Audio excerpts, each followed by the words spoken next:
Hello and welcome to Transforms Interim Results for September 2021. I'm Kevin Johnson, and you'll also be hearing from Michael Cunningham. I'm the CEO and Michael's the CFO. Let me start with some highlights about Surface Transforms and what's happening in the markets and from our customers and how successful we're being, really. It's a changing automotive market, principally because of the change from combustion engines to electric vehicles. Now that's good news for us in terms of the adoption of ceramic brakes. There's lots of attributes that ceramic brakes offer that are very aligned to the use of electric vehicles. And I'll talk a little bit about that in more detail shortly. Supply security is also a hot topic for the automotive market. There are certain constraints in the marketplace today. It's been on our agenda for some years, and we think we are helping with the security of supply for the automotive market for brakes. Environmental regs is also important, and I'll give you more flesh on that as well too during the presentation. But it has a bearing on the adoption of ceramic brakes and the use of them in the marketplace. And a trend that's been happening over the last 2-3 decades is extended service life, extended service intervals, and again, the use of ceramic brakes with the attributes they've got fit to that trend quite well, and are part of that changing automotive market that we fit into.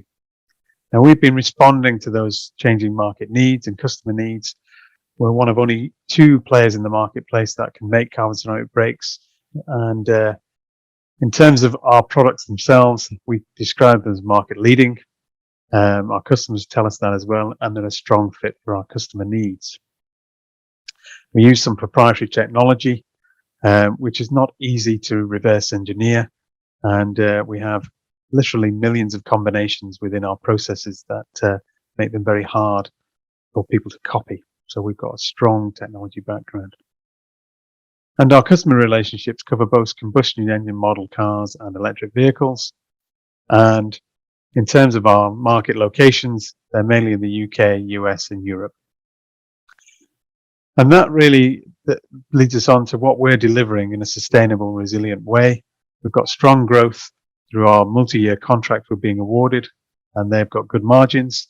I'm pleased to say that Valkyrie has entered series production this year after some delays. And I will talk about the progress on OEM 8, which we have the contract win last year. And that's been going well. And I'll touch on where the start of production might be. And I'm also very pleased to tell you about some of the highlights in terms of contract wins. We've announced a couple of them recently, and that's brought our order book, our lifetime contract wins, up to 70 million in total. Now, that development and that success we're having has forced us to look at our manufacturing strategy, in principle, because our customer demand is coming on stronger than we thought, and our project pipeline is bigger than we thought. And I'll give you some detail about how we're trying to address that. And in particular, how we're trying to address that pipeline of 75 million over the next 5 years. And finally, I'll talk a little bit about our strong ESG position and the opportunities we see for improving our ESG performance in the future. I'll hand over to Michael now, and he'll take you through the financials.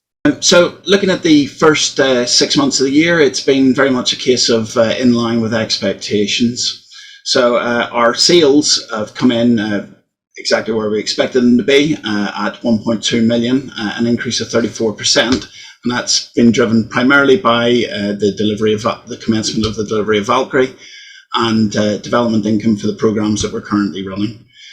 Retrofit and near OEM sales for the half year, were absolutely flat.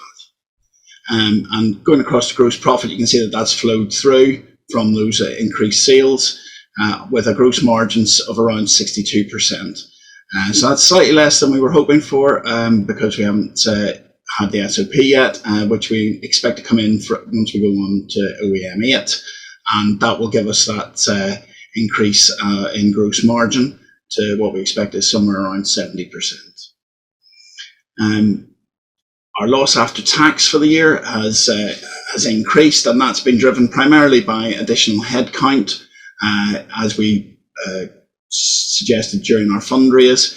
We've currently recruited in excess of 30 people during the year, and that has led to those increased admin costs. Administration and development has gone up significantly as well. So there's been some significant levels of material used in commissioning of the furnaces to get those ready for SOP for OEM 8. And we've also had a significant amount of expenditure on OEM 3 testing. As many of you will be aware, as that test progresses longer and longer, the costs for it increase significantly. We've also increased that R&D headcount in line with our launch plans, and so there's been some headcount increases there as well. And that's fed through, obviously, to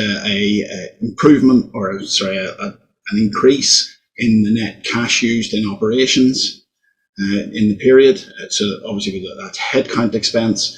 And the other main driver of that has been the beginnings of increased inventory. So as OEM 8 is due for launch in November of this year, we started bringing in precursors and raw materials and started processing those ready for start of production. Our cash balance at year end, or period end, is 17.2 million, which is quite healthy, and to which we can add a further 576,000 of R&D tax credit, which we received in July. And most of that cash obviously has come from the well oversubscribed placing in February of this year. I'll hand back to Kevin, who'll go on with the operation. Firstly, let me just give you a bit of background and an introduction to Automotive Brakes again, for those that don't know us. First of all, the brakes are on every car ever made in the entire world, in fact. And they're on all 4 corners. And the way the brake works is you press the pedal when you're the driver. That actuates the brake and stops the car. Now, when you look inside the wheel where all the hardware is for the brakes, it's made up of a number of components. And those components are principally the caliper, this thing in red. Pads fit inside that caliper, and then the disc fits inside the 2 pad faces. And when you press the pedal, that actuates these cylinders inside the caliper. That squeezes the pad onto the disc face, which then creates the friction which stops the car. And it's really what we're interested in is the brake disc. And what I'm going to tell you about when the market drivers are the changes happening in the market that are driving people to replace this iron rotor with a carbon ceramic rotor, which is what we manufacture. Now, coming back to those market drivers I mentioned in the highlights, and give you a bit more detail about what those are. Firstly, you can see on the right-hand side of this slide that we've got lots of manufacturers now using carbon ceramic brakes, and increasingly they're adopting them on more and more models. And the reasons why they're doing that, I'll start with the environmental reasons. If it's for a combustion engine car, by adding ceramic brakes, they can reduce the CO2 emissions, principally through weight loss. If it's for an electric vehicle, interestingly enough, the environmental things are just as important, because although we've got rid of the engine in an electric vehicle, and that's just exposing the pollution from the rest of the car, which is principally coming from brake dust wear and pad wear, in fact, and wheels and the tires on the wheels wearing out on the road. And it's those particulates that combine into the air that give the pollution from electric vehicles, which is of great concern to the industry and to the regulator. And it's a regulator who is driving this, and Euro 7 regulations are coming in over the next 2 years, which are looking to drive down that pollution from brake pads. And one of the ways to do that is to simply swap out the iron rotor for a ceramic rotor, and you can reduce the amount of brake pad dust generated and therefore polluting the air by about 50%. Now, in terms of technology, cars have been getting heavier, faster over the last 2-3 decades, and they're reaching and exceeding the limits of iron rotors. And one way, again, to allow the brakes to function properly at all speeds and decelerations is to swap out that iron rotor, so to eliminate the potential for fade of your brake and to get a soft pedal, and move over to a ceramic brake, which gives you consistent braking no matter what you're asking the car to do. I mentioned it on the environment. Ceramics are significantly lower in weight than iron, and you can save about 25 kilos by swapping out that single component on all 4 corners. But it goes further than that, this is unsprung mass, so it's hanging off the chassis. If you're taking weight out of components there, you can streamline other components that are having to deal with that weight. So we talk about being able to save up to 100 kilos on a car, which is becoming hugely significant for manufacturers because it means they can strip out circa 5% of the weight of the car by adopting this new technology. If I move around the wheel, in terms of competition, I mentioned it earlier, security of supply for vehicle manufacturers is very important. Having one monopolistic supplier doesn't really give you that security and robustness to the market. And the market's being driven to be more competitive. And that's where we've come in, and we are now recognized as an alternative to Brembo SGL. And more and more of the vehicle manufacturers adopting our product and effectively allowing that market to become more secure. In terms of aesthetics, ceramics are known for their high technology, so they're also highly desirable. They're normally accompanied by a bright yellow caliper or red caliper. Even lime green has been used, so they're instantly recognizable, and people want them on their cars so that they can show them off. They also don't corrode, so unlike iron, which can look unsightly when it gets wet and go rusty, they don't corrode. And that non-corrosion is also very important back to electric vehicles, because the brake isn't necessarily used as much on an electric vehicle, and you can get galvanic corrosion, which is the bridging of the surfaces between the disc and the pad can be bonded together by corrosion, and that can cause the brake to seize and cause a safety critical event. And obviously that's undesirable, and ceramics can eliminate that on electric vehicles as well. Back to that brake dust reduction point I made under the environment, it also allows the car to keep the wheels cleaner for longer. And that's a sensitive and touchy subject for a lot of car owners, that they're constantly having to clean their wheels, and so it's very desirable to have them cleaner for longer. In terms of quality, ceramics can improve the handling of the car, the comfort, the ride of the car, and obviously the performance. And for the market we work in, which is the luxury and performance end of the market, it's very important that we can offer those attributes. And the final driver is lifetime costs and the total cost of ownership. When you look at the use of these components, we talk about ceramics in normal road use lasting the lifetime of the car. And now that fits well with eliminating another component that will need to be serviced in terms of the rotors needing to be replaced, perhaps 3 or 4 times during the lifetime of the car. And if you add up the cost of those servicing events where you're changing the brake pads, brake discs, and paying for the labor and the services to do so, you actually can generate a very favorable economic model that looks at the cost of ceramics being more cost effective than iron rotors. So moving on from those market drivers to our customer engagement, we're actually engaged with a significant number of OEMs, and we're very pleased now to say that we've now got 7 contracts awarded to us across 5 OEMs. It's those ones in blue on the slide, and they cover OEMs 5, 6, 7, 8, and 10. That's not to say that's all we're doing. We're engaged in quite detailed negotiations with OEMs 3, 1, 9, and some new ones as well.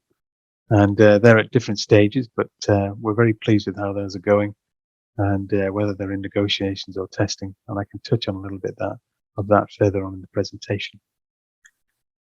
That's led us to talk about having a growing number of multi-year contracts generating strong growth. And those contracts are currently valued at circa 70 million across those 5 customers we have. Talking a little bit more about why our customers are choosing us and where the value is in that, and the value to the shareholders that we have. On the right-hand side there, I've got that bar chart. We mustn't forget that in terms of a market, we talk about this market being a potential £2 billion market. And where we are right now in terms of penetration of that market, our revenues for FY21 are going to be somewhere in the range of 4.7 to 6.7, depending on when OEM 8's contract starts and we go into production. Now we'll have a full year of contribution for that contract in 2022. That will lead us into profitability, and our revenues will be around the 12.5 million mark.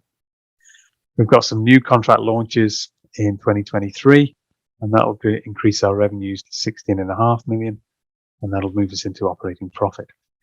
Now those are just with the contracts we have. And we don't, if you like, make our revenue predictions and our guidance from what we might win. We only go on what we have already won. But we are in discussions with customers on a number of projects.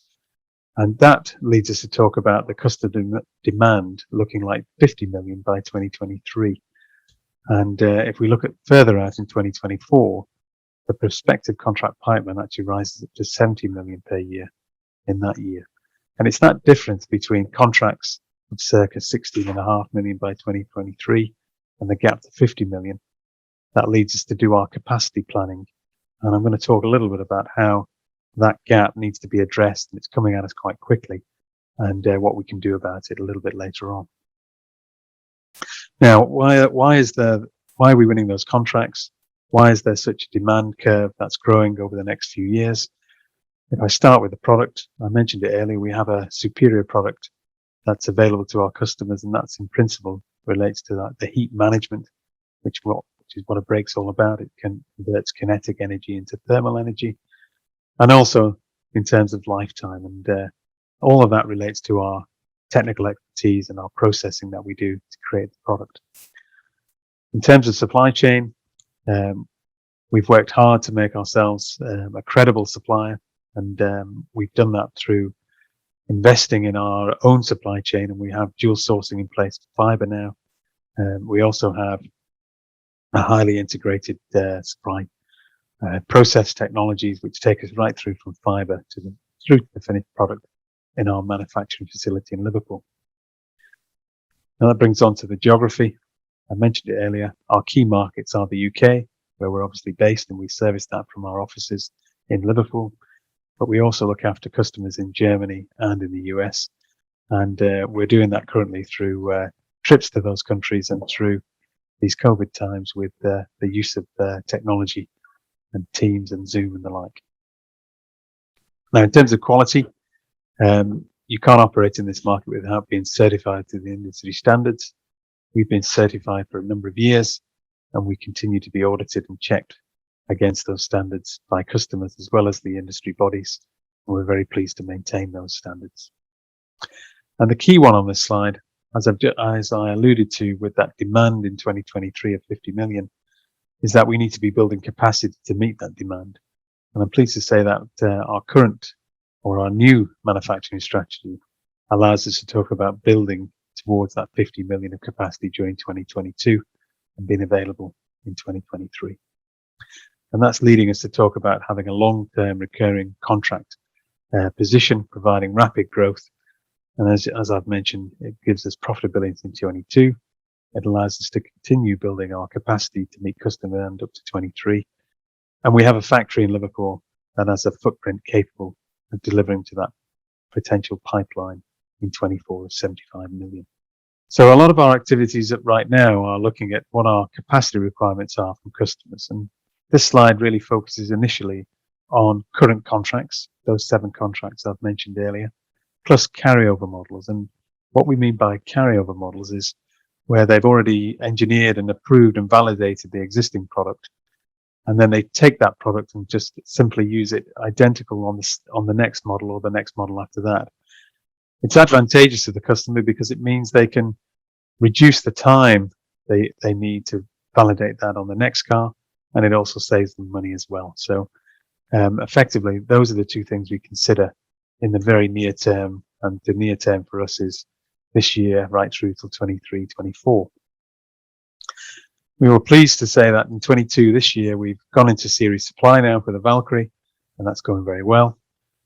We've also got in 2021 the introduction of the Jesco, which is going to happen very shortly from now. And then we've also got the OEM 8 first contract with Model 1, which is where we see that being introduced is in the final quarter of this year. And that leads me on to talking about the numbers for this year. Because it's heavily weighted to, our numbers are heavily weighted to OEM 8's contract, we're giving guidance currently where if there's any delay to that start of production, and we genuinely don't have an exact date right now for when that's going to start, but we know it's going to be imminently. Our numbers for this year could be anywhere between 4.7 and 6.7. Now, looking a little bit further out in 22, we've got some launches there with Gamera and the launch of our contract with OEM 5. But the bulk of the revenue in 2022 will come from the contract with OEM 8. And that drives our revenue, as I've already said, to 12.5 million.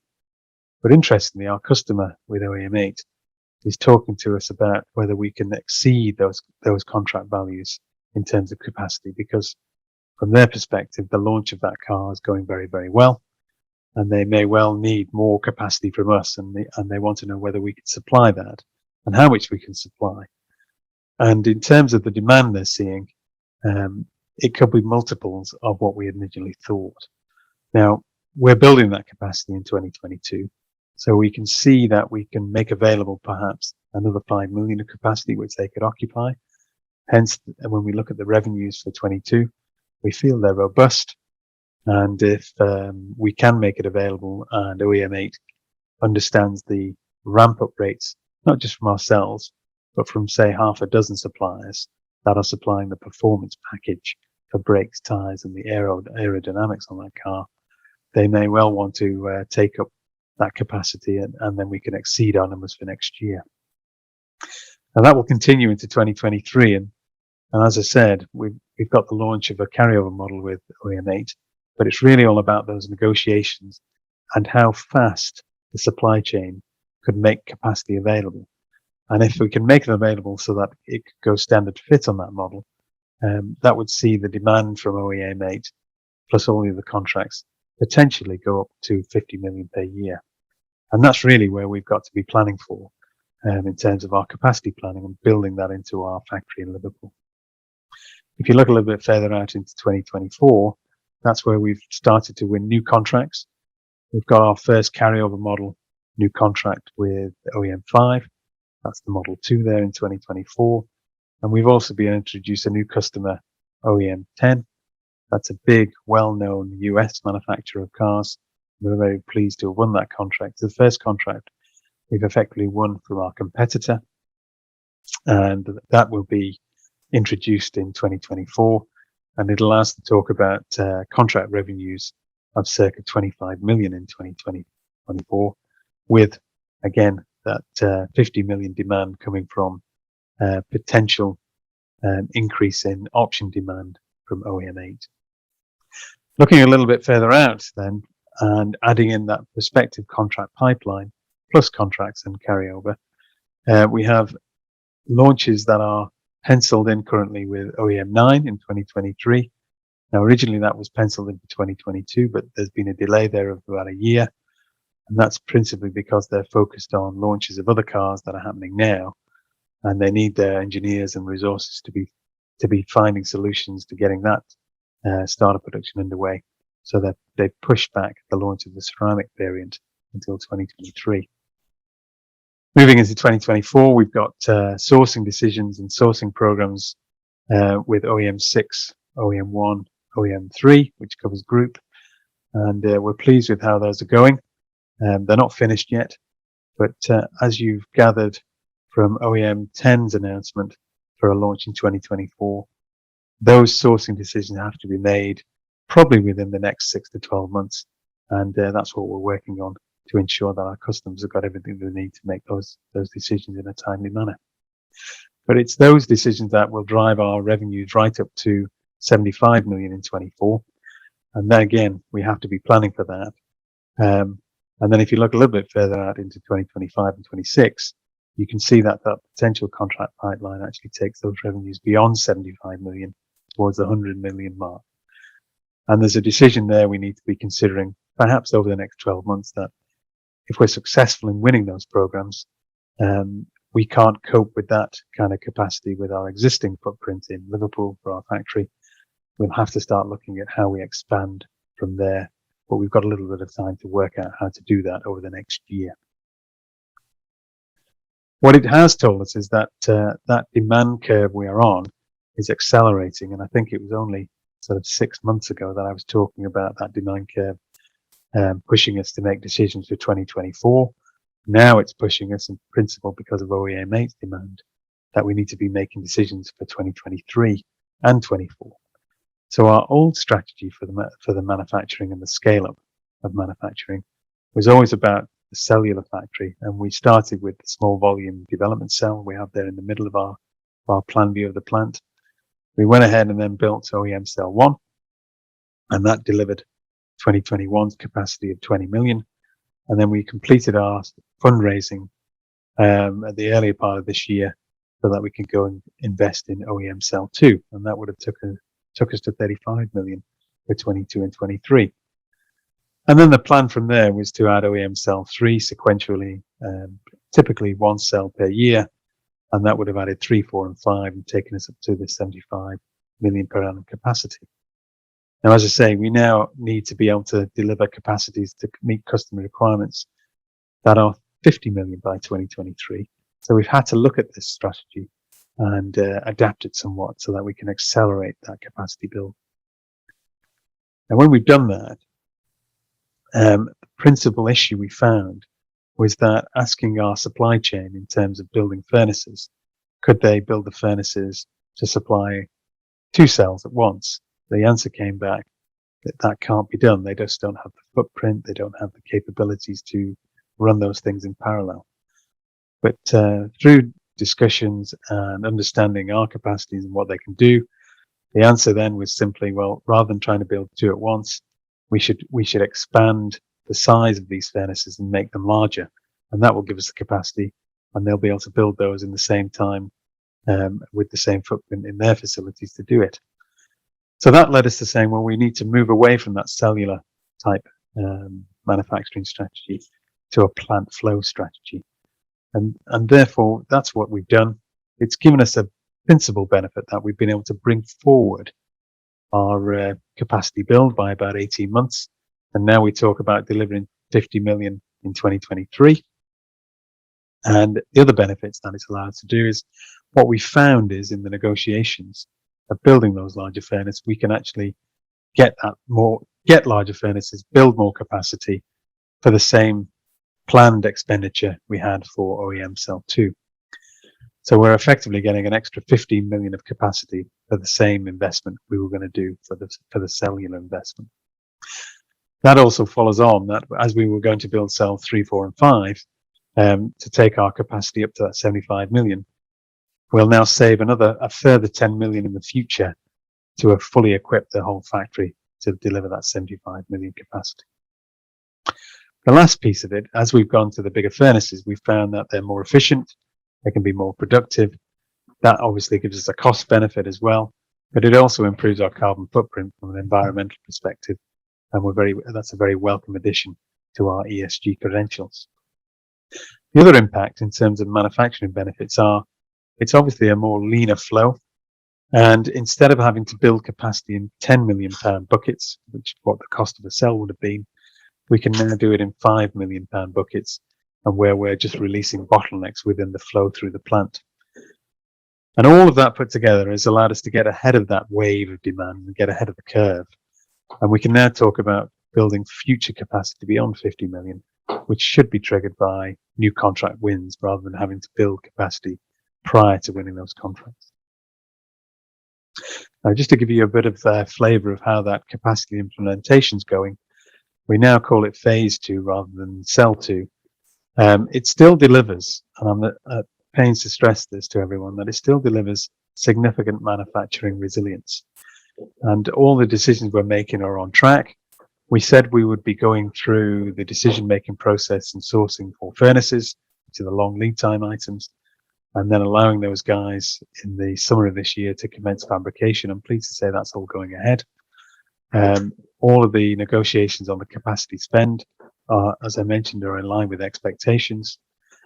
And it's really now moving into the autumn period where we'll start commencing the infrastructure projects that we want to get done in readiness for receipt of that equipment.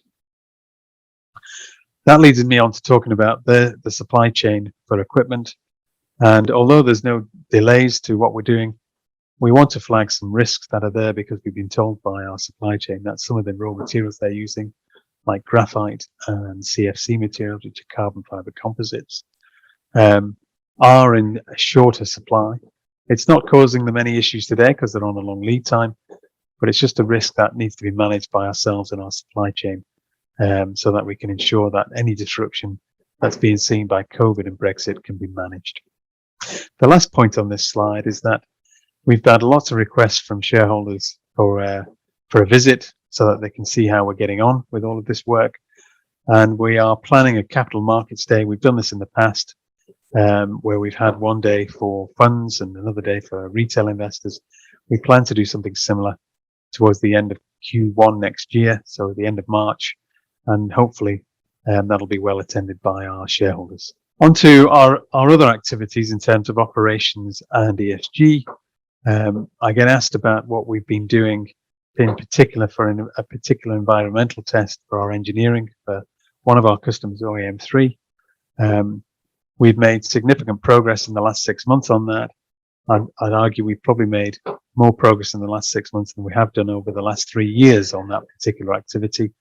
And I'm pleased to say that in terms of what the requirements are from the customer, we're now asking the customer to validate the work we've done to see whether we've met that requirement and answered their questions they had on whether we can achieve what they want us to achieve. So we really are making progress there now. The other engineering piece is about brake system engineering. And as part of what we do after we've won a contract, there is some brake integration work to be done and brake system work to be done, which is the development work, and we get paid for that between winning a contract and start of production. And we currently outsource all of that bench testing before we get onto vehicle testing.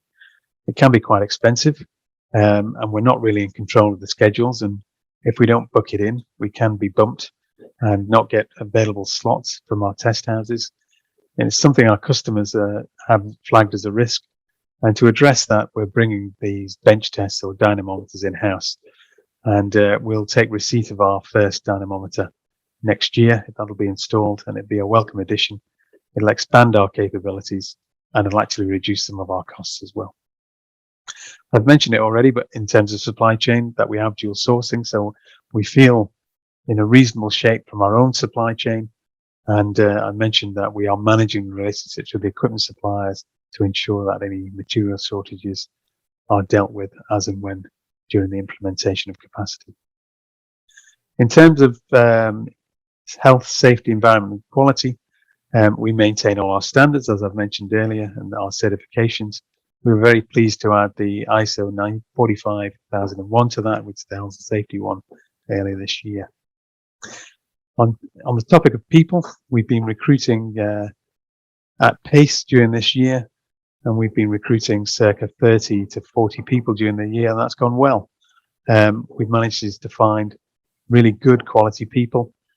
Now, there are some markets that are competitive, particularly for some specialist roles. We have managed to find those people, but it has been a competitive marketplace, and it's made us start to look at how we address that for the future.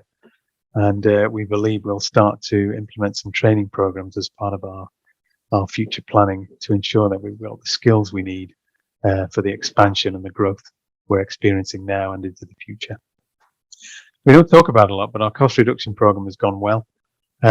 We'll see the full effects of that as we go through the final stages of the launch and into series supply for OEM8.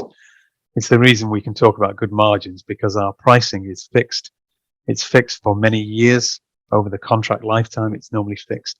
So we have good visibility of pricing, and we have good visibility of our costs, ensuring that we've got good margins for now and in the future. The last piece on this slide is about sustainability. It's in principle, the big piece there is about ESG, and we're being asked more and more about our ESG credentials by both customers and stakeholders in the business. And we think we've got a good story to tell. We've already mentioned that we can reduce CO2 emissions in use by going to ceramic brakes. Not only that, with the lifetime use of a ceramic brake versus the replacement costs and the replacement of iron rotors and the manufacture of new parts, our carbon footprint is lower than the use of 4 to 5 iron rotors. So we talk about being able to reduce the carbon footprint of a car as well. In our processes, we have a process which actually consumes natural gas and strips the carbon out of that natural gas and puts it into our brake discs. Now, our brake discs last the life And when the car reaches end of life, they go to landfill. So we have actually got processes that, manufacturing processes that capture carbon and store it and take that carbon out of the atmosphere. So again, another plus point for our environmental credentials. From a social side, obviously we are a net recruiter and are a growing business, and we are bringing new people into the business all the time. And we're doing that in one of the most deprived areas of the country. So Knowsley in Liverpool is an area where it is really benefiting from having job creation. And those jobs are well paid and are highly skilled. And from a governance perspective, we recruited 2 non-executive directors this year, and that has significantly increased our independence as a board and also increased our diversity across the board as well. Now, it doesn't end there. We see sustainability and ESG a bit like the quality revolution that happened in the 70s and 80s, where it becomes total quality and it becomes a mindset rather than something you just think about from time to time. And we've got lots of opportunity to improve our ESG performance in the future, not least in that we have a significant carbon gas waste stream from our production processes.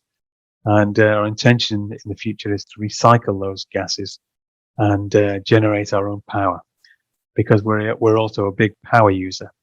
And so if we can recycle those gases, generate our own power, we can actually strip that carbon out and then also reduce our power usage as well. And finally on this slide, I mentioned it earlier, but the opportunity for us is about brake dust pollution, because as you move away from iron rotors to ceramics, you can reduce that brake dust pollution by about 50%. So just to summarize that investment opportunity for people, we are a sustainable and recurring business now with contracts with multiple OEMs. That's giving us growing revenues with good margins and leading to profitability.